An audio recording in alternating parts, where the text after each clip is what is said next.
Welcome to ABN Andhra Jyothy analysis. Jagan పర్యటనలకు భద్రత లేదు, భద్రత కల్పించాలని చెప్పి హోంమంత్రి అమిత్ షాను వైసీపీ పార్టీ ఎంపీలు కలిసి ఒక వినతిపత్రం ఇచ్చారు. అసలు మనం జగన్మోహన్ రెడ్డి పర్యటన పల్నాడులో 2025 జూన్ 18 నుంచి నిన్న మొన్నటి వరకు జరిగినటువంటి ఏ పర్యటన చూసినా, అంటే దేవరపల్లి పర్యటన వరకు మనం ఒకసారి పరిశీలిస్తే పర్యటనలకు సంబంధించినటువంటి విషయంలో పర్మిషన్లు వస్తున్నాయి. అది కార్యకర్త చనిపోతే వారి కుటుంబ సభ్యులను పరామర్శించేందుకు పల్నాడు రెంటపాళ్ళ వెళ్ళినప్పుడు కానీ, లేదా పొగాకు రైతులను చూడాలని చెప్పి చివరిగా మొన్న దేవరపల్లికి వెళ్ళిన టూర్ అయినా కానీ. అయితే పర్యటనకు సంబంధించి వెళ్ళేటప్పుడు పోలీసులు భద్రతాపరమైనటువంటి చర్యలు తీసుకుంటున్నారా లేదా అనేటువంటి విషయంలో ఇప్పుడు ఒకసారి మనం పరిశీలిస్తే రెంటపాళ్ళకు వెళ్ళేటప్పుడు కూడా కొన్ని ఆంక్షలు పెట్టారు, పరిమిత సంఖ్యలోనే వెళ్ళాలని చెప్పారు. కానీ ఆ రోజు ఏం జరిగింది? సో మొత్తం యాత్ర కొనసాగించారు పల్నాడు. ఆ రెంటపాళ్ళకు వెళ్ళే మార్గంలో వైఎస్ఆర్సీపీ సంబంధించినటువంటి పార్టీ ఒక కార్యకర్తే ఆయన కాన్వాయ్ కారు కింద పడి నలిగిపోయాడు. సో మనం చూసాం ఆ రోజు నుంచి దేవరపల్లిలో పొగాకు రైతుల పరామర్శకు వెళ్ళినప్పుడు అక్కడ హెలిప్యాడ్ కాడ దిగితే చుట్టూ కార్యకర్తలు హడావుడి హంగామా అక్కడ దూసుకొచ్చేటువంటి ప్రయత్నం ఇప్పుడు విజువల్స్ కూడా మనం చూస్తున్నాం. సో ఇవంతా భద్రతాపరమైనటువంటి లోపమా, లేకపోతే కార్యకర్తలు నాయకులు ఆ పార్టీకి సంబంధించినటువంటి వారు చూపిస్తున్న అత్యుత్సాహమా, లేకపోతే మాకు ఇలాంటి క్రేజ్ ఉంది, ఈ పరిస్థితి ఉందని చూపించుకునేటువంటి ప్రయత్నమా? సో ఇదొకటి కాదు, మనం చూసినప్పుడు శ్రీకాకుళం పర్యటన ముఖ్యంగా ఇటీవల జరిగింది. ఆయన మాజీ మంత్రి సీదల అప్పలరాజు వారి కుమారుడు బైక్ యాక్సిడెంట్ కేసులో A3గా ఆయన శ్రీకాకుళం జిల్లాలో ఉంటే, జైల్లో ఉంటే ఆయన్ను పరామర్శించేందుకని చెప్పి జగన్మోహన్ రెడ్డి వచ్చారు. వైజాగ్ నుంచి ఆయన జైలు వద్దకు వెళ్ళడానికి వారికి ఉన్నటువంటి దాదాపు ఒక 2.5 గంటల నుంచి 3 గంటల లోపు వెళ్ళిపోయే అవకాశం ఉంటుంది, ఏదైనా 1-2 దగ్గరలో ఆగినప్పటికీ కూడా. కానీ దాదాపుగా 5-6 గంటల పైగా ప్రయాణం సాగింది. సరే, సాగి 5 గంటల లోపు మీరు సీదల అప్పలరాజును కలవచ్చు అనే నిబంధన పెట్టినా అక్కడ కలిసేందుకు కూడా ఆ టయానికి చేరుకోని పరిస్థితి. జైల్ నిబంధనల ప్రకారం 5 గంటల తర్వాత ములాఖతులు లేవు, ఆ లోపు జైలు వద్దకు కూడా వెళ్ళలేదు. అంటే దీనికి భద్రతకి లేకపోతే మీరు చేస్తున్న ఆలస్యానికి ఏమైనా సంబంధం ఉందా? సో భద్రతాపరంగా సమస్య ఉంటే భద్రతాపరమైనటువంటి అంశాలని ఖచ్చితంగా అడగచ్చు. సెక్యూరిటీ పరమైనటువంటిది కల్పించకపోయినా, సెక్యూరిటీ పరంగా అవకాశం ఏమైనా తగ్గించినా, లేకపోతే స్థానికంగా పోలీసులు ఏర్పాటు చేయకపోయినా అది అడిగేదానికి అవకాశం ఉంటుంది. కానీ ఆ రోజు ముఖ్యంగా అనంతపురం జిల్లా రాప్తాడు పర్యటన ఒకసారి మనం చూసినప్పుడు, రాప్తాడు పర్యటనకు వెళితే అక్కడ హెలిప్యాడ్ మీద కార్యకర్తలు తీసుకొచ్చి గ్లాస్ బ్రేక్ అయింది. చివరికి ఆ పర్యటనలో జగన్ తిరిగి మళ్ళీ హెలికాప్టర్లో బెంగళూరు వెళ్ళాలంటే కూడా కుదరదని చెప్పారు, రోడ్డు మార్గాన్ని వెళ్ళాల్సినటువంటి పరిస్థితి.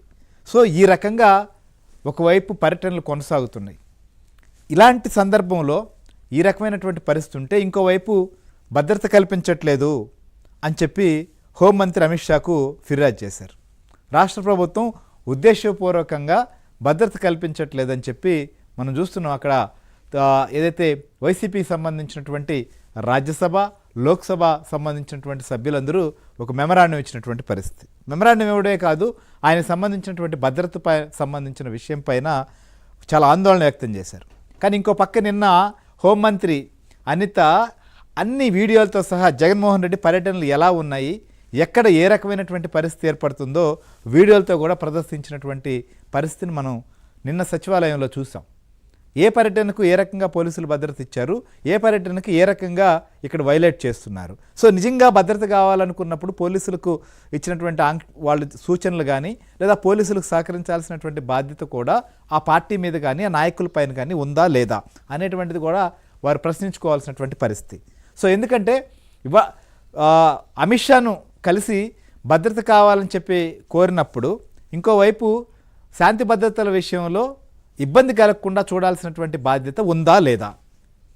సో అసలు అమిత్ షాను కలిసి నా పార్లమెంటు సభ్యులు ముఖ్యంగా ఏం కోరారు అనేటువంటిది సుబ్బారెడ్డి మాటల్లో, అట్లనే జగన్ పర్యటన ఏ రకంగా సాగుతోందో హోంమంత్రి అనిత గారి మాటల్లో కూడా మనం ఒకసారి చూద్దాం. వైఎస్ఆర్ కాంగ్రెస్ పార్టీ నాయకులపై జరుగుతున్న దౌర్జన్యాలు, అక్రమ కేసుల గురించి కేంద్ర హోంశాఖ మంత్రి అమిత్ షా గారికి చెప్పాలని మేము అపాయింట్మెంట్లు అడగటం జరిగింది. ఆ సందర్భంగా నిన్న వైఎస్ఆర్ కాంగ్రెస్ పార్టీ ఎంపీలందరం కూడా కేంద్ర హోంశాఖ మంత్రి అమిత్ షా గారిని కలిసి ప్రధానంగా వైఎస్ఆర్ కాంగ్రెస్ పార్టీ అధ్యక్షుడు జగన్మోహన్ రెడ్డి గారికి భద్రత విషయంలో ఏ విధంగా రాష్ట్ర ప్రభుత్వం కావాలని భద్రత కల్పించకుండా విధ్వంసక సంఘటనలు జరిగే విధంగా మళ్ళా ఆ సంఘటనల మీద దుష్ప్రచారం మా పార్టీ మీద, మా పార్టీ కార్యకర్తల మీద చేసే విధంగా పోలీసు ఫోర్సును పెట్టకుండా ఏ విధంగా ప్రవర్తిస్తున్నారు అనే దానిపై ప్రధానంగా హోంమంత్రి గారి దృష్టికి తీసుకుపోవడం జరిగింది. మరీ ముఖ్యంగా పోయిన నెలలో జరిగిన భీమవరం పర్యటన సందర్భంగా కానివ్వండి, శ్రీకాకుళం జిల్లా పర్యటన సందర్భంగా కానివ్వండి, మరీ లేటెస్ట్గా 3 రోజుల కిందట జరిగిన వెస్ట్ గోదావరి జిల్లా దేవరాపల్లి పర్యటనలో ఏ విధంగా భద్రత లోపాలు ఉన్నాయి, ఏ విధంగా జగన్మోహన్ రెడ్డికి భద్రత కల్పించాల్సిన అవసరం ఉంది, కనీసం మినిమం భద్రత కూడా కల్పించకుండా రాష్ట్ర ప్రభుత్వం ఇచ్చేస్తుందనే దానిపై ప్రధానంగా చెప్పడం జరిగింది. దానికి ఆయనకి సంబంధించిన కొన్ని ఫొటోస్ అవి కూడా ఆయనకి చూపించాం.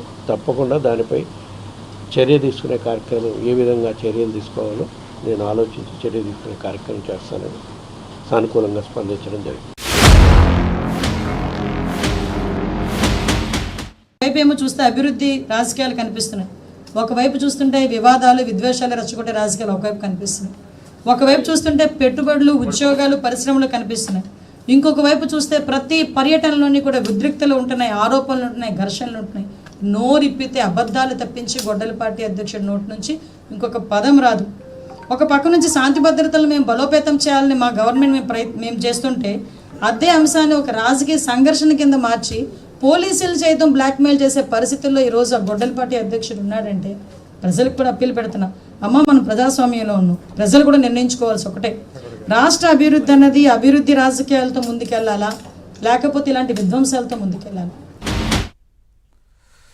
రైట్, ఇది ఒకవైపు విద్వేషాలు, విధ్వంసాలతో ముందుకెళ్తున్నారని చెప్పి హోంమంత్రి అనిత గారు నిన్న మాట్లాడితే, అలానే సుబ్బారెడ్డి కావచ్చు లేదా పార్లమెంట్ సభ్యులు భద్రత కల్పించట్లేదని చెప్పి అమిత్ షా కంప్లైంట్ చేసిన పరిస్థితి. అసలు ఏం జరుగుతోంది, ఎందుకు ఈ పరిస్థితి ఏర్పడుతోంది అనేటువంటి దానిపైన కూడా ప్రముఖ న్యాయవాది ముప్పాళ్ళ సుబ్బారావు గారు, విశ్లేషకులు మనతో పాటు లైవ్లో జాయిన్ అయ్యారు. సార్, గుడ్ ఈవినింగ్ సుబ్బారావు గారు.